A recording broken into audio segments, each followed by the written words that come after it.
Ok.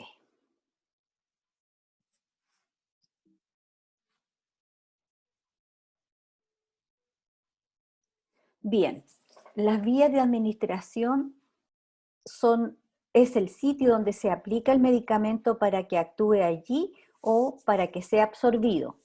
Acuérdense de acá de la cinemática, ¿cierto?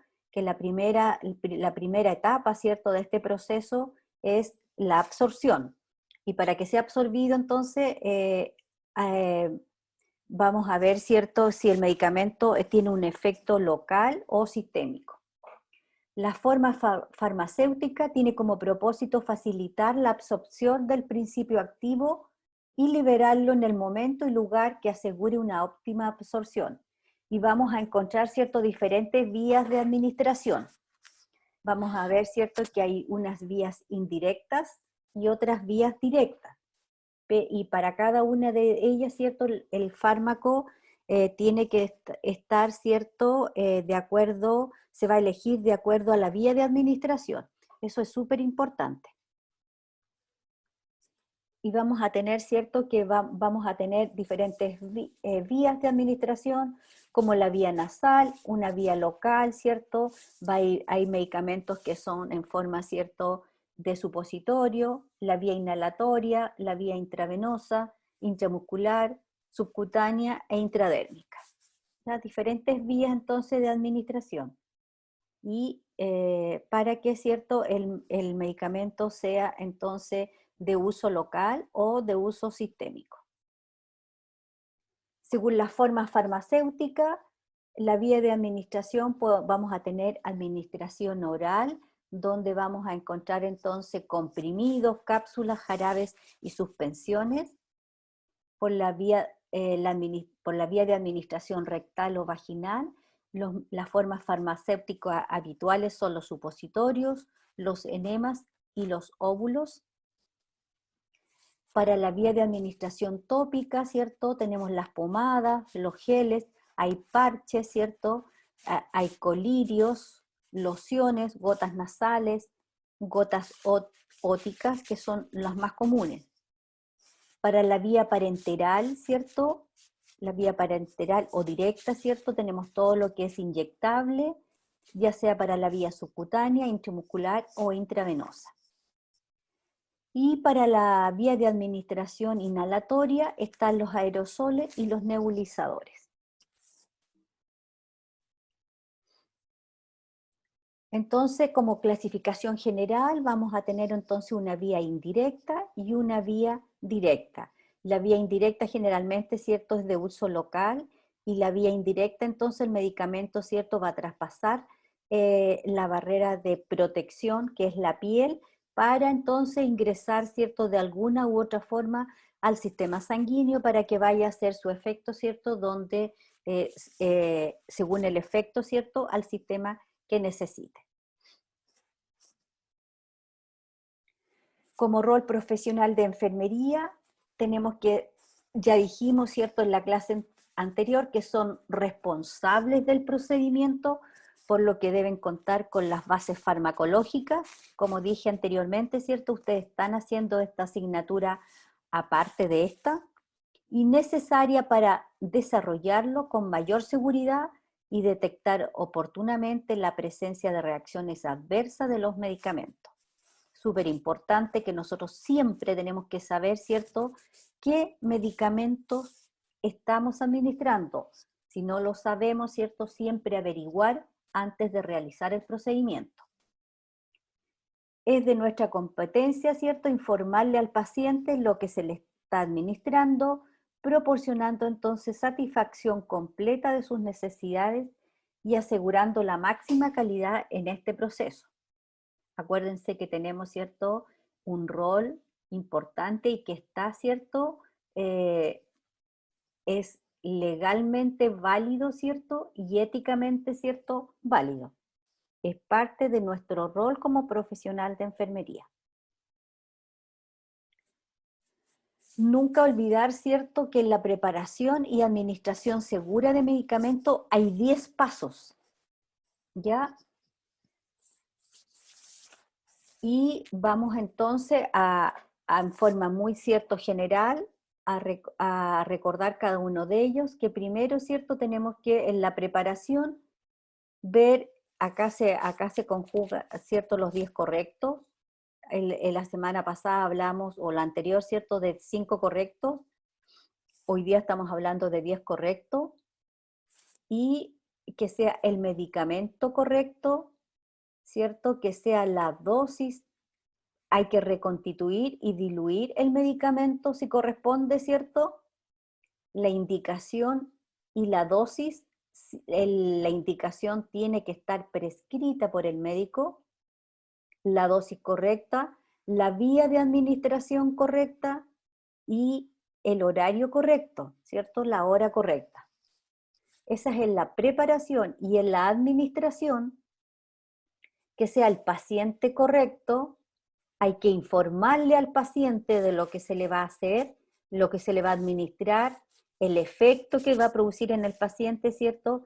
Y las probables reacciones que puede tener, ¿cierto?, el medicamento en el organismo como efecto secundario.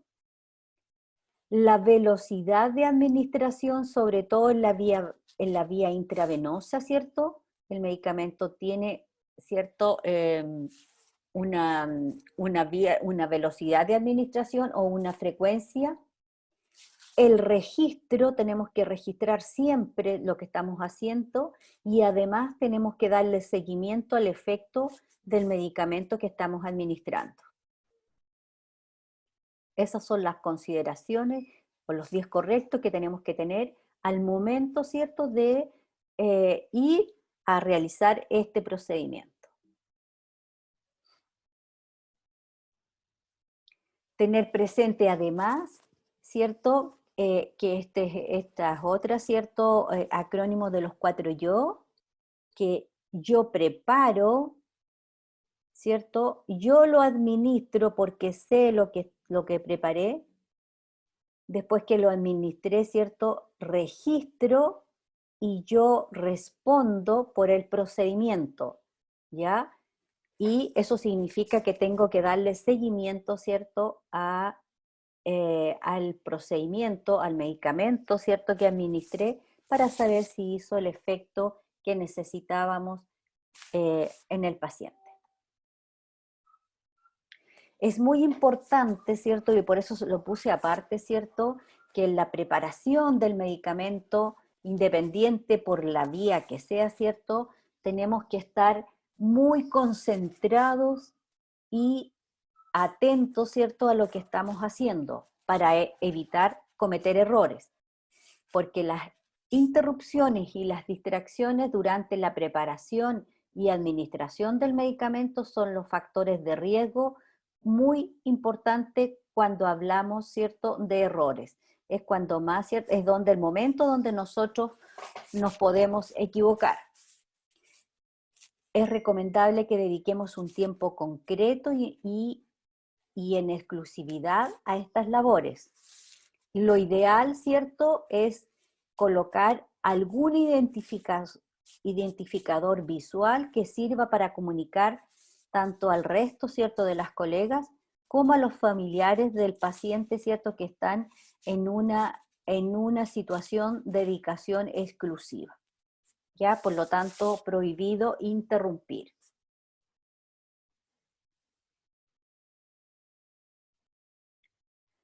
Vamos entonces con la administración de medicamentos vía oral, que es la más común, ¿cierto? Es la más frecuente, se administra generalmente por la boca, ¿cierto? Eso significa que nosotros tenemos que valorar el reflejo de deglución del paciente. El paciente, ¿cierto?, tiene que estar consciente, ¿cierto? Y tenemos que saber que deglutes sin dificultad. La mayoría de la absorción se produce en el intestino delgado por su gran superficie de absorción y es más rápida por su gran vascularización. Entonces, vamos a definirla como la administración por la boca, ¿cierto? Y cualquier medicamento por esta vía Puede ser en forma de comprimidos, cápsulas o jarabes. Como objetivo, administrar el tratamiento prescrito en dosis y horario correcto y también, ¿cierto?, enseñarle al paciente o al cuidador Hoy me salí, disculpen, acá hubo una cosa.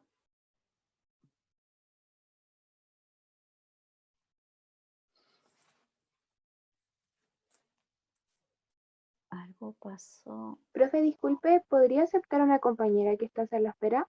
Ok, En sala de espera. Muchas gracias.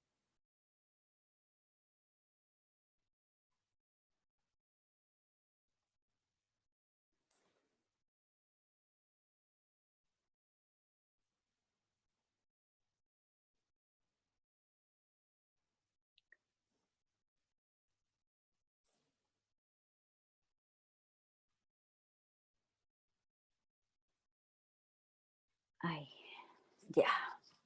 ¿Se ve? Sí, profe. Ok, gracias. Entonces estaba hablando de los objetivos, ¿cierto?, de la administración por vía oral, que es administrar, ¿cierto?, el tratamiento prescrito en dosis y horario correcto. Y también enseñarle al paciente o al cuidador la forma correcta de administrar esta medicación.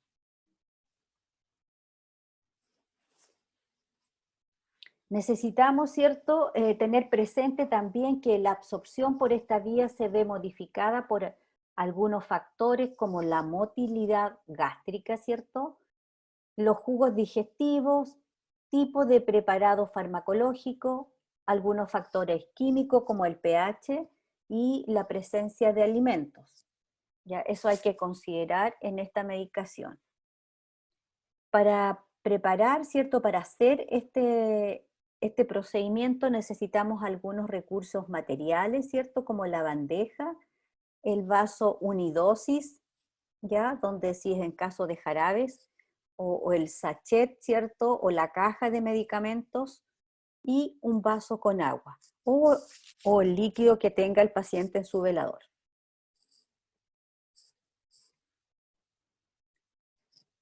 Acá, ¿cierto?, tener presente que tenemos que conocer el nombre del medicamento, la presentación, la dosis y el horario, ¿cierto? En este caso, los 5 correctos.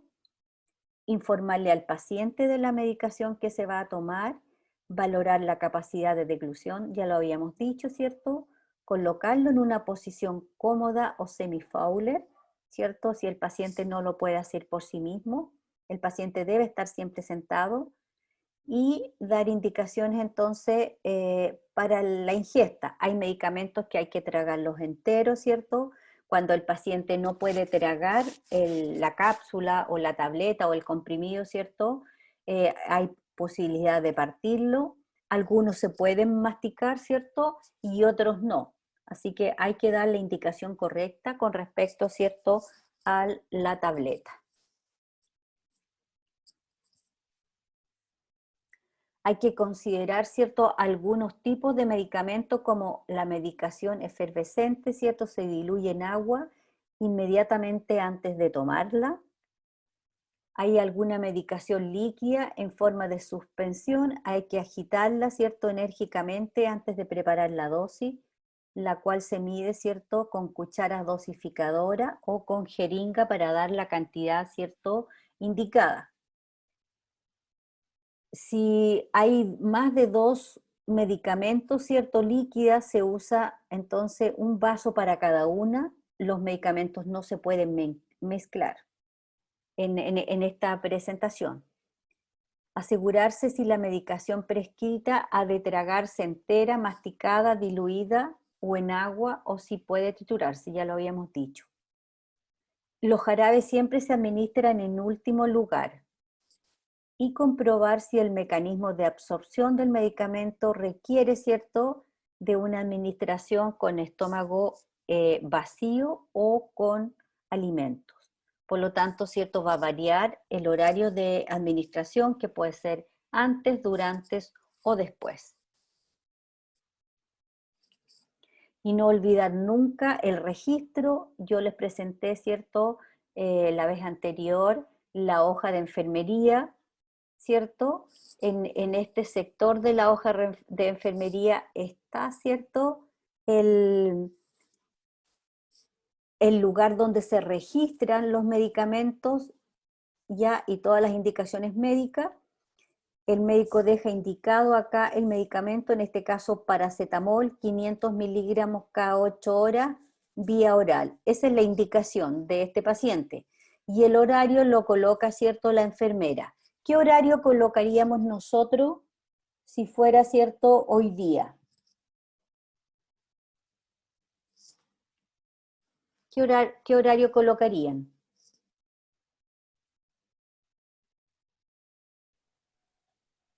A las 8, a las 4 y creo que a las 12, ¿no? Ok, ¿ya? Siempre indicar, ¿cierto?, aprovechar los horarios, ¿cierto?, de comida del paciente, ¿ya? O el que no interrumpa su sueño, ¿ok? Bien, bien, ¿era Matías? No, Bastián, Sí, profe. ok. Asegurarse siempre, ¿cierto?, de contar con la indicación escrita para la administración de medicamento, y todo medicamento presenta dos tipos de efecto, el deseado y el secundario o adverso. Por ello se debe realizar una valoración constante del paciente y poseer el conocimiento sobre cada medicamento a administrar. Ya lo dije anteriormente, ¿cierto? Siempre debemos saber qué se está administrando. Tenemos que decirle al paciente lo que le vamos a administrar, el efecto deseado, ¿cierto? Y el efecto, ¿cierto?, secundario, ¿ya? Y para advertirle al paciente que probablemente, ¿cierto?, el medicamento le puede producir alguno, ¿cierto?, otro síntoma. Bien, esa como cosa muy general, ¿cierto?, de la vía oral. Eh, el resto, ¿cierto?, revísenlo en su guía para complementar, ¿cierto?, y también lo del libro. Después tenemos la administración de medicamentos vía sublingual. La vía sublingual es una vía de administración alternativa de la vía oral para la medicación que se encuentra comercializada en esta presentación, y es una vía de elección para el alivio del dolor irruptivo en pacientes con dolor crónico, especialmente, ¿cierto?, con dolores agudos, crónicos, ¿cierto?, y que se agudizan. Esta vía de absorción se produce en los capilares de la cara inferior de la lengua, y una vez que pasa el fármaco a la sangre se incorpora a la circulación sistémica, evitando el efecto de primer paso, ¿cierto?, que es el primer paso, que es la absorción, y que muchas veces este medicamento, ¿cierto?, en la vía digestiva tiene, ¿cierto?, puede perder su efecto o es destruido, ¿cierto?, por los jugos gástricos o el pH, ¿cierto?, que se encuentra en el estómago. La sustancia se emplea buscando un efecto analgésico producido a distancia mediante un sistema de membrana controladora, ¿ya? Estos medicamentos ¿cierto?, atraviesan la membrana de los receptores en los cuales va a ser su efecto, ¿cierto? Y la entrega del medicamento es controlada a través de la membrana celular. La ventaja de esta vía, ¿cierto?, es que es una técnica no invasiva, ya produce efecto rápido, permite la incorporación directa del fármaco al torrente circulatorio o sanguíneo, evitando el tránsito por el tracto gastrointestinal inferior y el sistema portal. Tiene rápido instalación del efecto y tiene buena tolerancia. Eso es importante, ¿cierto? Se usa sobre todo, ¿cierto?, en pacientes con dolor crónico que se agudizan, y los pacientes, ¿cierto?, con crisis hipertensiva los pacientes hipertensos generalmente tienen cierto, algún medicamento en esta presentación para cuando presentan hipertensión arterial más elevada de lo que ellos mantienen. El objetivo de este fármaco, ¿cierto? Se administra debajo de la lengua con el fin de conseguir la incorporación del fármaco en el torrente sanguíneo y así obtener entonces el efecto rápido.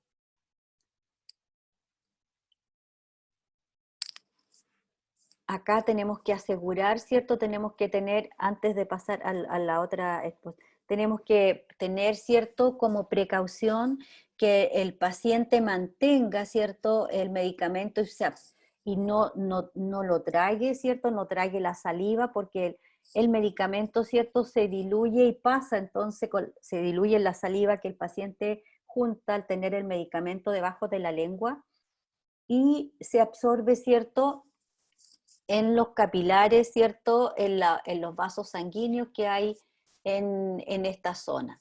Sí, es ricamente irrigada, ¿cierto? Esta zona, por lo tanto pasa rápidamente, ¿cierto? Al sistema circulatorio o sistémica a través de las venas maxilares y sublinguales, evitando entonces el primer paso, ¿cierto? Por el hígado. Eso es importante, la ventaja ya la dije, que es de efecto rápido e intenso.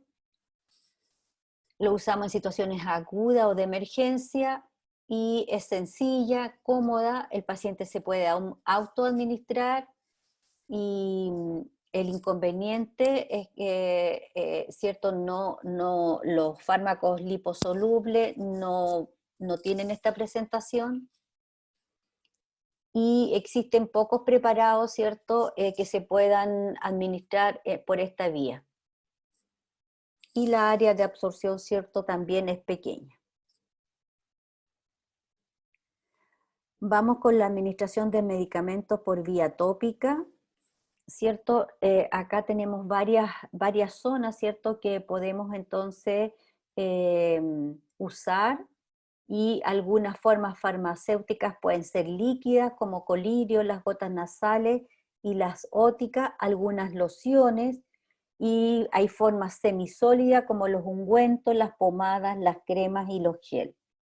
Ya todos para hacer entonces efectos locales, ¿ya? Entonces, esta vía tenemos entonces la primera, ¿cierto?, que se usa en la piel y las mucosas para administrar entonces medicamentos. En la vía dérmica ya puede tener un efecto local, a menos que la pomada o el medicamento, ¿cierto?, pueda disolver con facilidad el lípido. Y si es así, pasaría entonces podría ser sistémico, pero generalmente es de efecto local. Después tenemos efecto, ¿cierto?, local en la vía nasal, ¿cierto? Cuando hay mucha congestión, ya se usan entonces estos, son líquidos, ¿cierto? Y que se pulverizan y son absorbidos entonces por la mucosa de la vía nasal, que es ricamente irrigada. Lo mismo, ¿cierto? El efecto local que producen las gotas oftalmológicas, ¿cierto?, en la conjuntiva del ojo.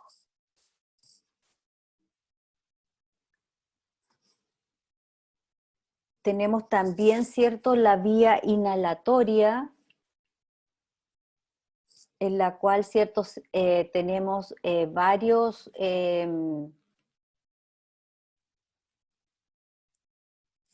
ciertos medicamentos que se usan frecuentemente tanto en niños como la vía, ¿cierto?, como los adultos, y hoy día, ¿cierto?, generalmente con los pacientes que tienen problemas, ¿cierto?, respiratorios. Acá se usan aerosoles, ¿cierto?, para una buena efectividad terapéutica. Los inhaladores tradicionales se recomienda el uso de aerocámaras, ¿ya? Para que el paciente, estos aerosoles puedan ser absorbidos tanto por la boca o por la vía, ¿cierto?, nasal. si ustedes se ven, ¿cierto? Si es solamente por la boca, ingresa, ¿cierto?, a la vía respiratoria, pero hay un aporte importante que también va al tubo digestivo.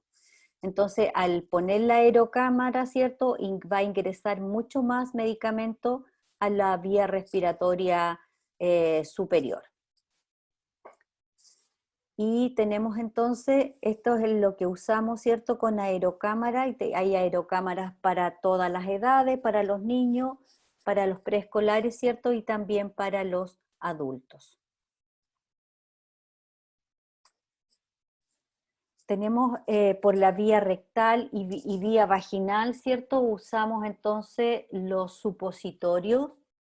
Ya estos tienen, ¿cierto?, un efecto local. Los podemos, ¿cierto?, usar tanto en adultos como en niños. Y en la vía rectal, ¿cierto?, ejercen generalmente una acción local y también pueden producir, ¿cierto?, un efecto sistémico cuando se usan en niños, cuando se usan como antipiréticos. Por la vía vaginal, ¿cierto?,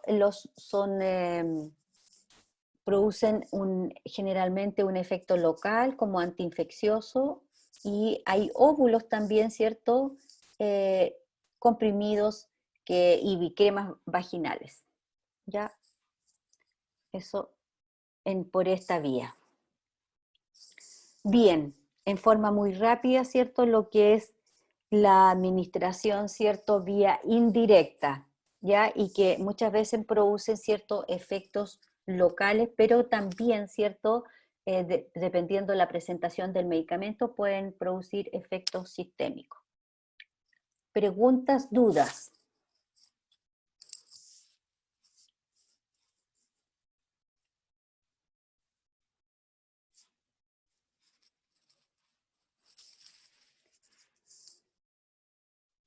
Vamos con un ejercicio. Tenemos a un lactante de 5 kilos que se le prescriben 20 miligramos de amoxicilina vía oral cada 8 horas por 10 días. La dosis habitual en lactante es de 25 a 50 miligramos por kilo de peso, ¿cierto?, cada 8 horas. Eso es lo habitual. La presentación de la amoxicilina es 5 miligramos por 5 ml de suspensión de 60 ml.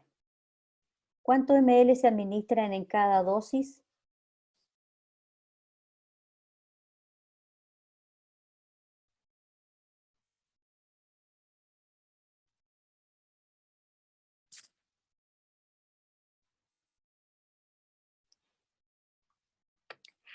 Vamos a ver quién resuelve.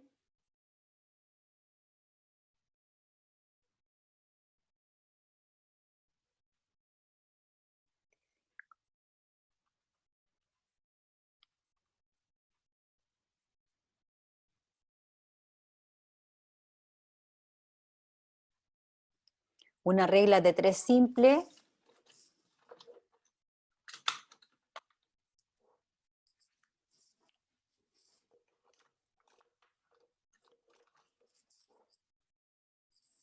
¿Quién lo tiene?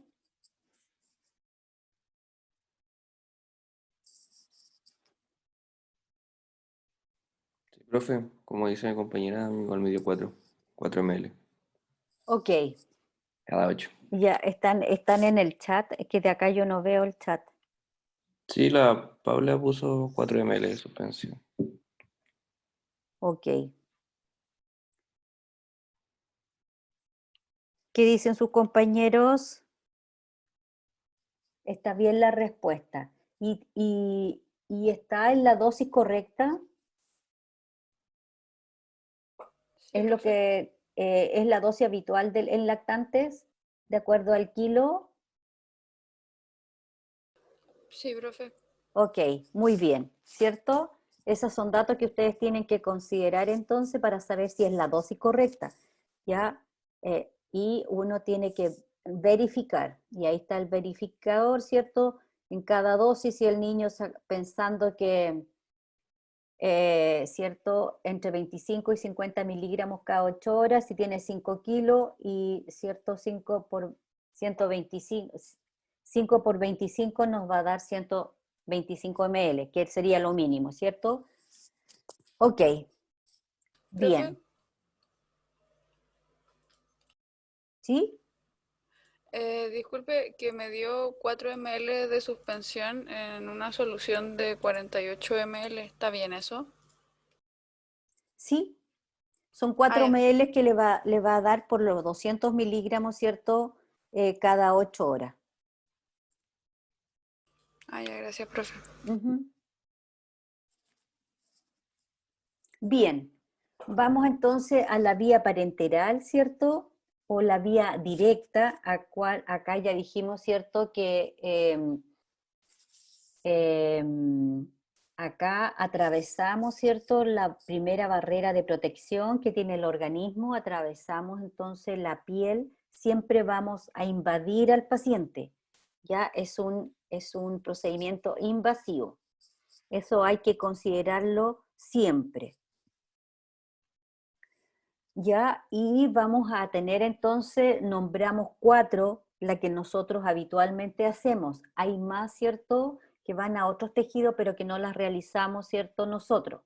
Y vamos a tener entonces la administración a través de la vía intradérmica, subcutánea, intramuscular y endovenosa. Y vamos a decir, ¿cierto?, que a medida en qué profundidad está el tejido, es el ángulo que le vamos a dar. ¿Ya? Si ustedes se fijan, ¿cierto? La piel, la composición, ¿cierto? De la piel empezamos entonces, lo que tenemos, ¿cierto? Hasta llegar al hueso, empezamos por la piel tiene 3 capas, ¿cierto? La epidermis, la dermis, ¿cierto? Después está el tejido subcutáneo y el músculo. Y en la dermis, ¿cierto? Generalmente está eh, los vasos sanguíneos. Y es ahí entonces es el ángulo que vamos a usar. En la intradérmica, ¿cierto? Como es en la piel, es la epidermis, vamos a usar un ángulo de 10 a 15 grados. Después vamos a ir al vaso sanguíneo, generalmente usamos un ángulo de 25 grados. En la subcutánea, ¿cierto? De 45, y en la intramuscular siempre vamos a tener un ángulo de 90 grados, ¿cierto? Para poder llegar al músculo. El músculo es lo más profundo y vamos a tener entonces que usar siempre este ángulo. Y ¿Profe? sí, déjeme terminar. Y Ya. enseguida le doy la palabra. Y va a depender también de la longitud de la aguja. ¿Ya? Hay agujas que vamos a detenernos en las agujas, ¿cierto? Hay unas que son más cortas, tienen una longitud más corta y otras que son más largas. Por lo tanto, eso también depende, ¿cierto? La posición de de la aguja con respecto a la piel. Pero sí tenemos que tener claro, ¿cierto? Si vamos de la superficie de la piel hacia lo profundo, ¿cierto? ¿Dónde están ubicados los tejidos para ir entonces a buscarlo, ¿cierto? En el ángulo que corresponde. Bastián, usted me estaba hablando, Sí, profe, pero era algo más técnico. Me refiero dígame. a de la presentación. Es que usted estaba como hablando y a la misma diapo. Solo eso. Ah, ya, ok, bien. Bien, acá está, ¿cierto? En forma más gráfica, ¿cierto? Vamos a ir cuando vamos por la intradérmica, ¿cierto? Se fijan que la mano se coloca y la jeringa casi paralelo a la piel. Después usamos, ¿cierto? En el intravenosa ya levantamos un poco para llegar al ángulo. Ahora, además, ¿cierto? Acá está el vaso sanguíneo en ángulo de 25 grados. Va a depender también de la cantidad de tejido graso que tenga la persona, ¿ya? Y eso también va a variar el ángulo. porque si el paciente tiene mucho tejido graso, vamos a tener que aumentar el ángulo. Profe, Dígame. está mostrando la diapositiva donde se ve la inyección, ¿eh? Porque nosotros estamos en la de la administración del lactante. ¿A dónde?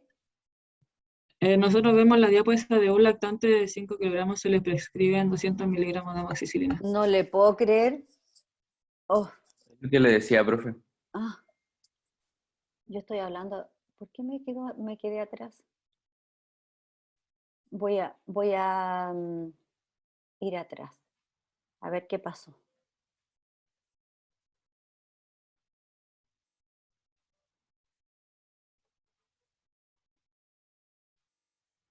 ¿Ahora sí? Sí, profe. Voy a volver una atrás. Oh. Acá no me da. Voy a explicar de nuevo. Dejen volver atrás porque no sé qué pasó. ¿El enlace lo perdí o qué?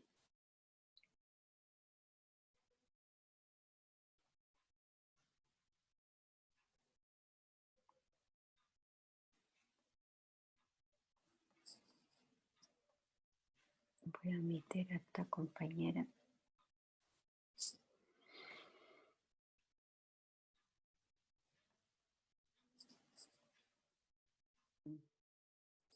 En el caso de la vía intradérmica, tenemos entonces que es casi paralelo a la piel. En el endovenoso, ¿cierto? Vamos a ir a buscar el tejido, ¿cierto? El vaso sanguíneo y vamos a ocupar un ángulo de 25 grados. En el subcutáneo, entonces, vamos a ir al tejido graso y en la intramuscular vamos a ir a buscar el músculo. Acá debajo del músculo ya está el hueso, ya no hay más tejido, ¿ya? Entonces, hay que tener entonces, considerar siempre dónde está el tejido para darle el ángulo, ¿cierto?, correspondiente a la aguja, ¿cierto? Si no, si a esta subcutánea, ¿cierto?, le damos un ángulo de 90 grados, vamos a ir entonces no colocarla en el tejido subcutáneo, sino que vamos a pasar a tejidos más profundos. Entonces siempre usar el ángulo correcto, ¿cierto?, con cada una de el lugar donde quieren administrar el medicamento. Y en esta diapositiva, ¿cierto?, es más gráfico, tenemos la inyección, ¿cierto?, la vía de administración intradérmica, donde es un ángulo de 10 a 15 grados, es casi paralelo, ¿cierto?, a la piel, si ustedes se fijan. Cuando vamos a buscar en la vena, ¿cierto?, ya aumentamos el ángulo, y lo que decía, ¿cierto?, que va a depender en cuánta cantidad de tejido graso tenga la persona, y vamos a tener que levantar a veces el ángulo.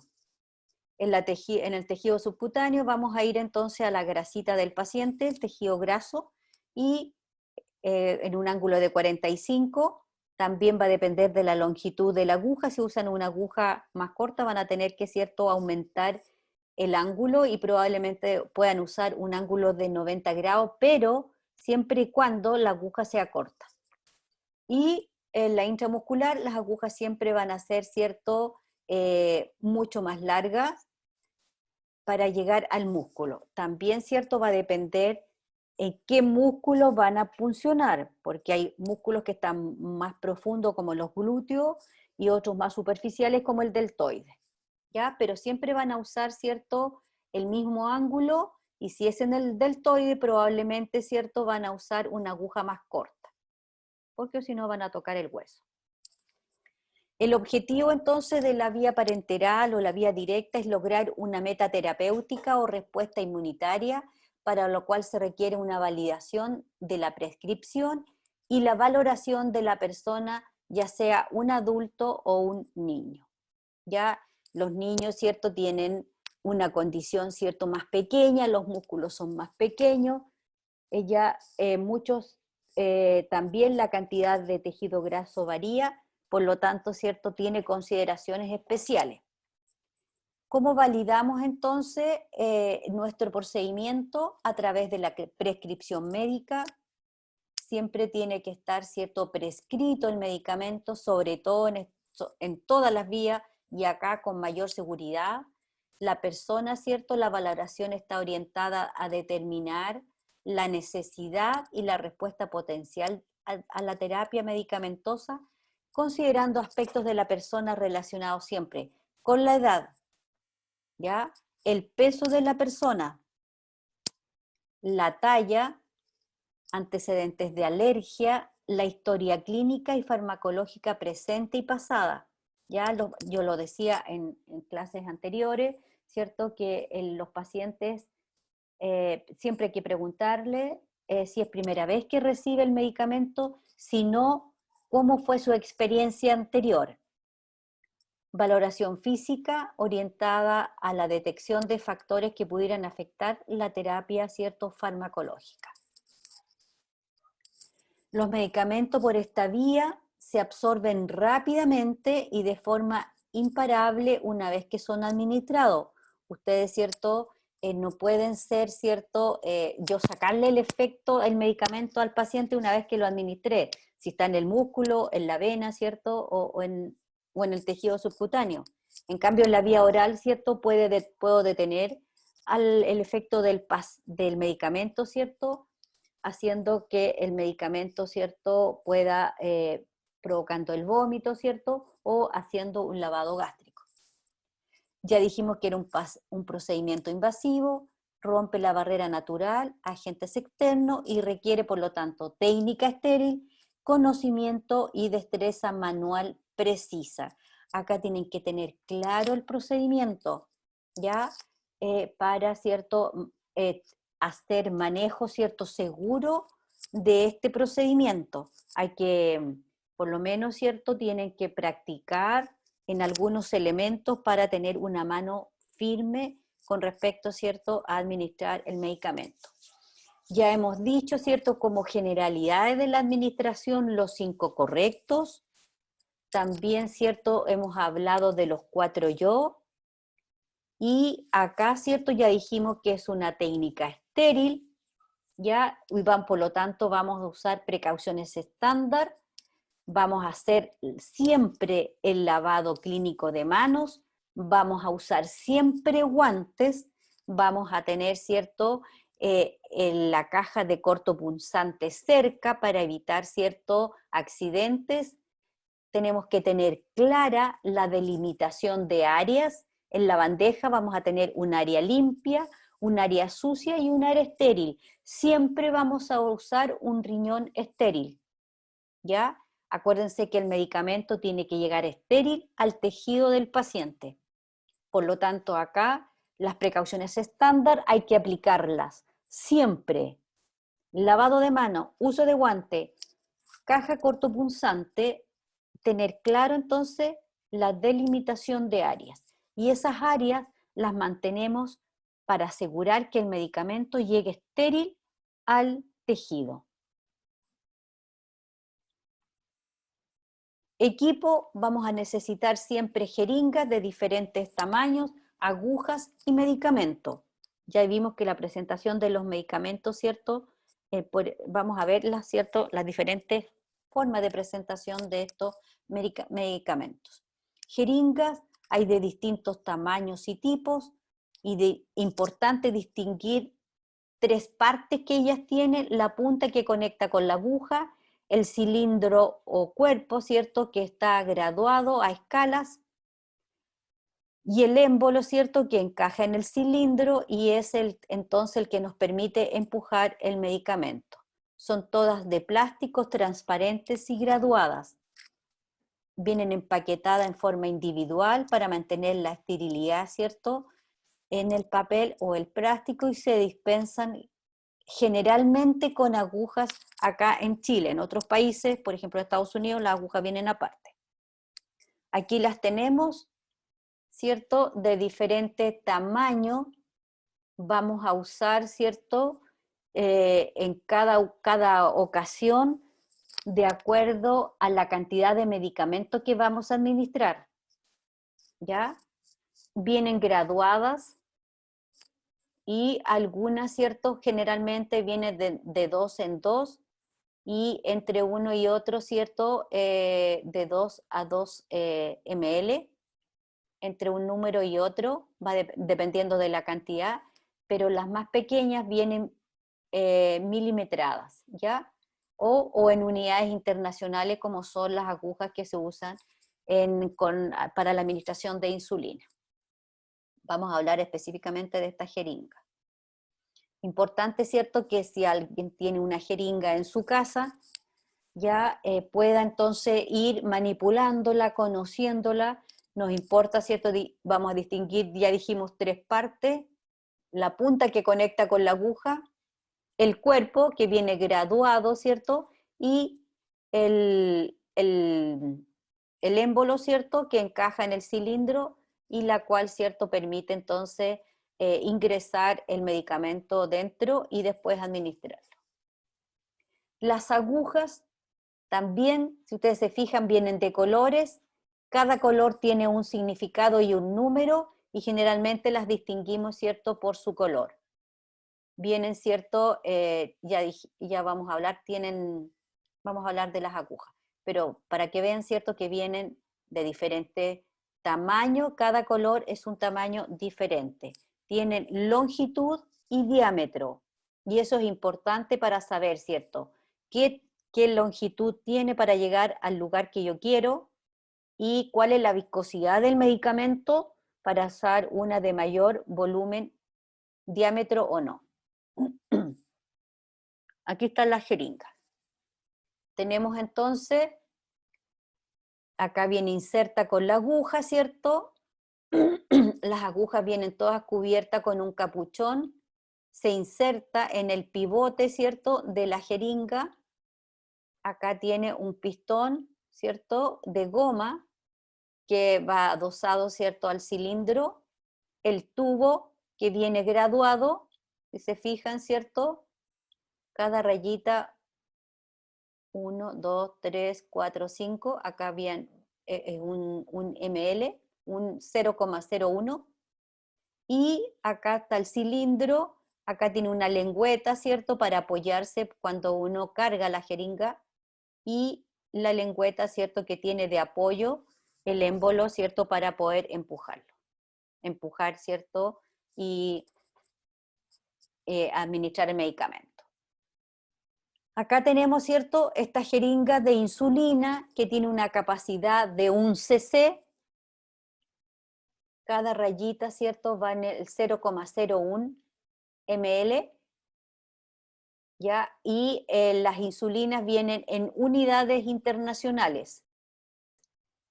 Y esta jeringa del mismo tamaño, ¿cierto?, viene acá la de tuberculina, pero esta viene, ¿cierto?, igual en 1 cc, y viene graduada, ¿cierto?, de forma diferente. Esta viene 0,01 y esta cada uno viene 1, 2, 3, 4. Este es como 0,02.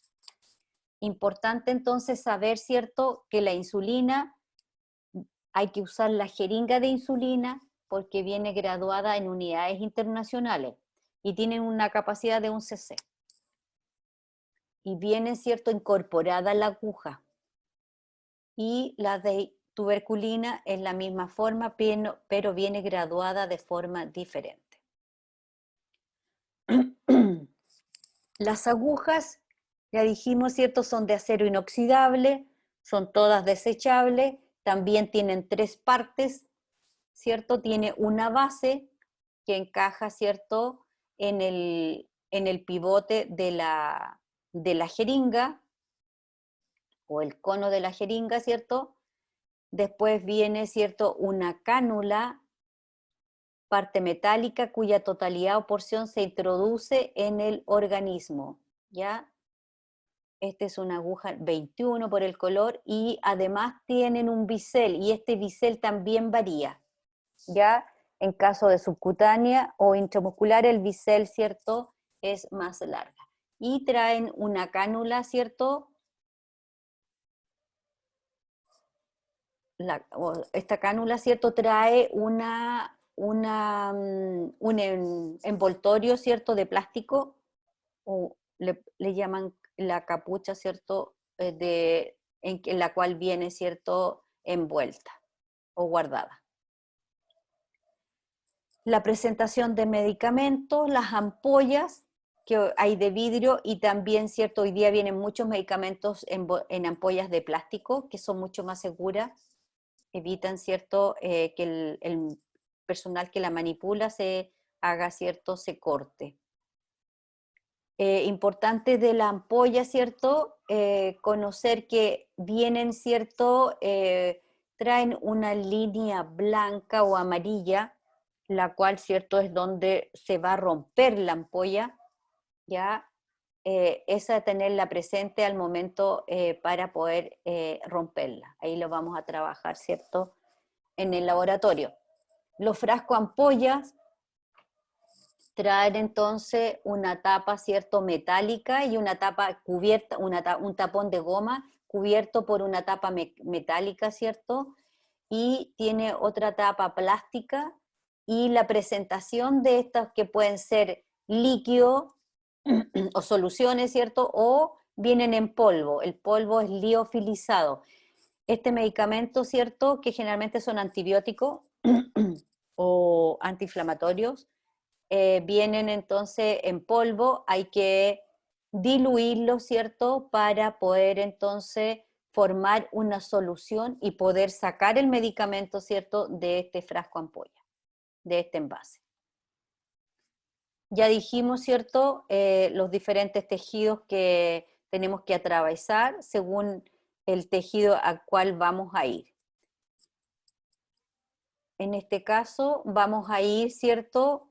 A la dermis, vamos a hablar a la epidermis y vamos a hablar de la administración de medicamentos intradérmicos. La vía intradérmica, acá se introduce una cantidad pequeña de solución medicamentosa, ¿cierto? En este tejido, en la dermis. Estos fármacos se utilizan generalmente para ver, ¿cierto?, si el paciente es alérgico a un tipo de medicamento. Se caracterizan por ser de potente acción que pueden provocar reacciones anafilácticas. Y de ahí la necesidad entonces de inyectar en la dermis, donde el riego sanguíneo es reducido y la absorción del medicamento es lenta. Se usa para pruebas diagnósticas, aplicación de alérgeno y pruebas de sensibilidad. Tenemos entonces la piel, ¿cierto? Y vamos a ir entonces a este estrato, ¿cierto? De la piel, a la epidermis, y vamos entonces a usar una mínima cantidad de, ¿cierto?, de medicamento, y generalmente usamos jeringas de tuberculina, que vienen graduadas, ¿cierto?, milimétricamente. El ángulo de punción es de 10 a 15 grados, si ustedes fijan que es casi a ras, ¿cierto?, de la piel. Estas son las zonas de punción, ¿cierto?, habituales, que puede ser el tercio anterior del antebrazo, la zona superior del tórax o la zona subescapular. Necesitamos entonces materiales, ¿cierto? Es una técnica, ¿cierto?, estéril. La jeringa graduada milimétricamente, una jeringa de tuberculina. Ya vimos, ¿cierto?, que necesitamos lavado de manos, guantes, sacar el medicamento. Si se fijan, la aguja es muy pequeña, ¿cierto?, y delgada. Todo lo que necesitamos entonces para colocarla.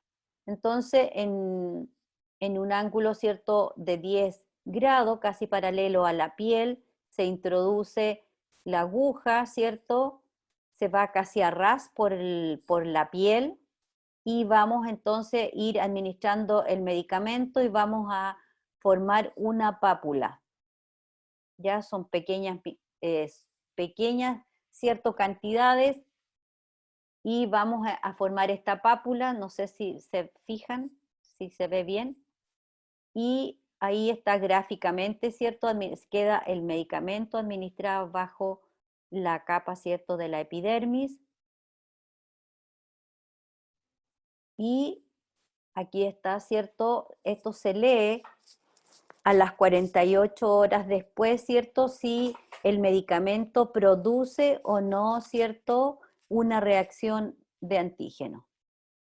Ahí lo tenemos, ¿cierto? Esto tiene una medida específica para saber si es positivo o es negativo. Ahí está, ¿cierto? En la piel la reacción entonces alérgica positiva. Y esta reacción, ¿cierto? Esta punción se usa en los recién nacidos, ¿cierto? Con el BCG.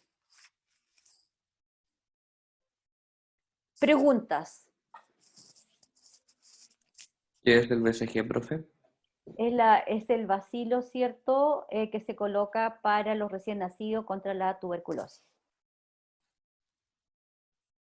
Ah, ya, gracias. Ya se funcionan a todos los chiquititos.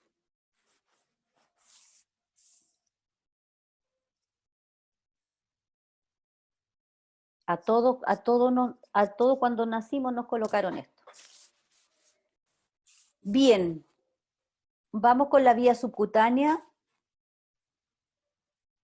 Es una de las 4 vías parenterales para la inyección de medicamento y se caracteriza porque por ser una zona menos vascularizada, la velocidad de absorción es mucho menor.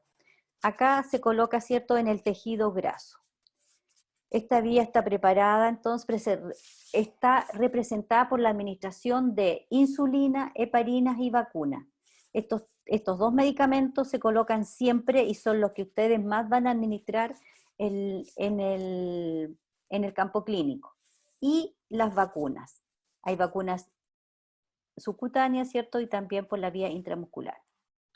Entonces, con la incorporación del cuidado del paciente terminal, las utilidades del acceso subcutáneo se han ampliado considerablemente, porque hay muchos medicamentos que se colocan vía subcutánea hoy día, ¿ya?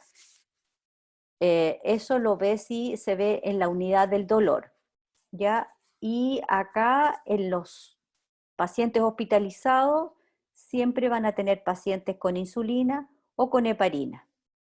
Así que por lo tanto tiene que quedar claro en ustedes, ¿cierto?, estos 2 medicamentos que son los que más van a administrar. Entonces, esta vía de administración consiste en la introducción de sustancias medicamentosas en el tejido celular subcutáneo. Estos son líquidos hidrosolubles, isotónicos y no irritantes para este tejido. Y debido a que el tejido subcutáneo contiene receptores del dolor, las sustancias irritantes pueden producir dolor y necrosis. ¿Ya?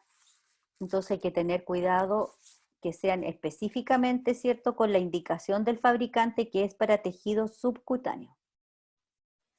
Y acá, ¿cierto?, la inyección entonces en el tejido graso que está bajo la piel. Y después del tejido graso, acuérdense que va el músculo. Recordar que este tejido graso, si se fijan, es más amarillito. Eso significa que no tiene poco riego sanguíneo.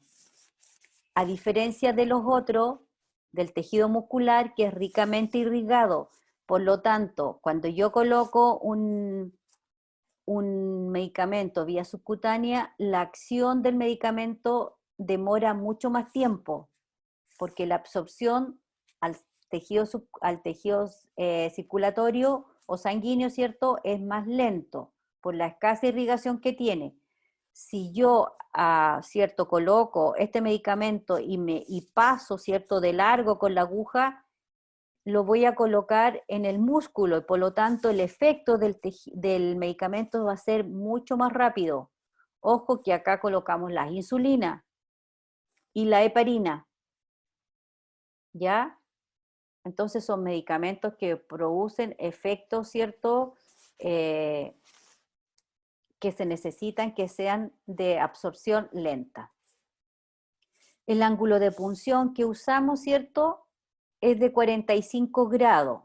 Este ángulo va a depender de la cantidad de tejido graso que tiene el paciente y también de la longitud de la aguja.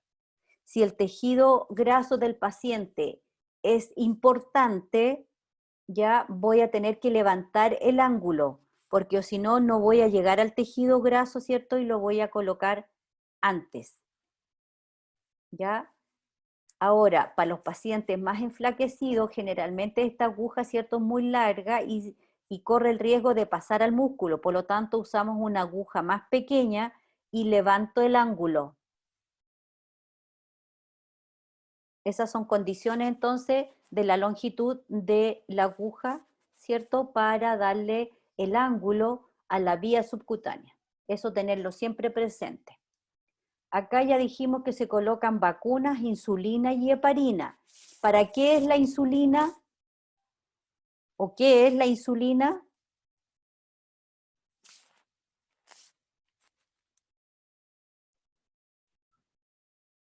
¿Ya?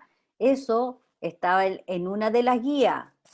Y la heparina, ¿ya? Son medicamentos que ustedes van a utilizar siempre que vayan al campo clínico y tienen que tener claro qué es lo que están administrando. Dígame, joven.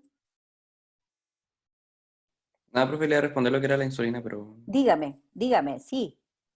no, una hormona que se usa para, claro, como dice la Nico, regular el azúcar en la sangre. Ok, muy bien, ¿cierto? Eso, entonces, y eso, ¿cierto? Nosotros queremos en ese momento que sea de absorción lenta, por eso se está colocando vía subcutánea. Si quisiéramos que el efecto sea rápido, se coloca vía endovenosa. Las zonas más comunes de inyección, el tercio medio de la cara externa del brazo, el tercio medio de la cara externa del muslo, la cara anterior del abdomen, flanco del abdomen y la cresta ilíaca. Regiones escapulares y región dorsoglútea superior. Acá está, ¿ya?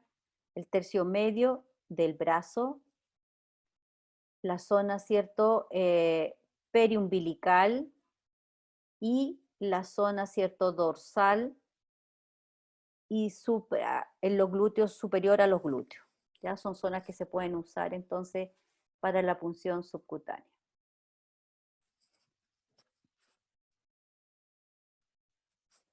Estos tejidos son sensibles, ya lo dijimos, soluciones irritantes y grandes volúmenes. Acá, ¿cierto?, hay que considerar el volumen, que puede ser de 0,5 a 2 ml como máximo. Si se administra más volumen, van a producir un absceso estéril. La absorción se produce a los 30 o más minutos. Y valorar la zona a inyectar, que tiene que estar libre de lesiones, cicatrices, hematomas y o dermatitis. No tienen que haber prominencias óseas cercanas, ¿cierto? Grandes músculos o nervios subyacentes.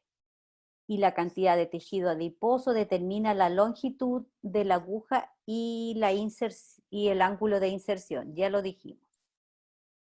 Los materiales, ¿cierto? Siempre precauciones estándar, ya dijimos, lavado de mano, guantes, material, ¿cierto? Caja de cortopunzante y los medicamentos, ¿cierto? Acá generalmente son soluciones. Vamos a usar, dependiendo, ¿cierto?, qué cosa la cantidad que vamos a administrar, jeringa, ¿cierto?, hasta de 3 ml, porque lo máximo que se puede administrar era ¿cuánto?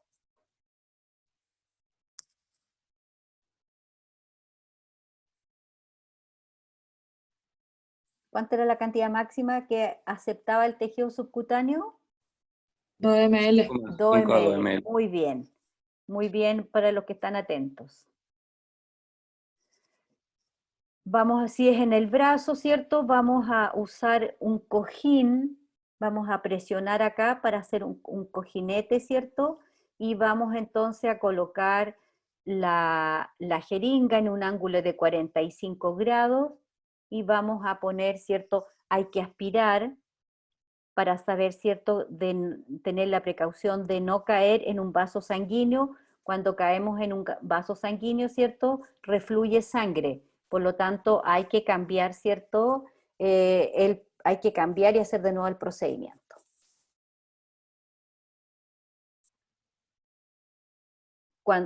Nunca se aspira cuando es, ¿cierto?, heparina.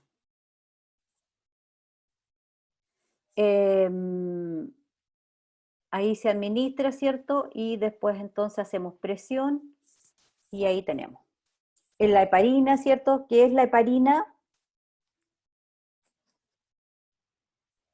¿Anticoagulante? Un anticoagulante. Muy bien, Matías. Acá, ¿cierto? Como es anticoagulante, ¿cierto? Produce entonces, se coloca generalmente la heparina, ¿cierto? En la zona periumbilical, porque es una zona más protegida, ¿cierto? Y porque si la colocamos en el brazo, el paciente, ¿cierto? Es una zona más expuesta, se puede golpear y puede producir entonces hematoma. Acá no hay que aspirar, no hay que producir masaje, ¿cierto? Sobre todo si si se rompe un vaso sanguíneo, ¿cierto? Al retirar la aguja solamente se hace una presión, ¿cierto? Suave, de preferencia, ¿cierto? Ya dije que en la región periumbilical, 4 dedos alrededor del ombligo, porque hay menor movilidad e irrigación con menor posibilidad de hematoma. Y registrar siempre el procedimiento.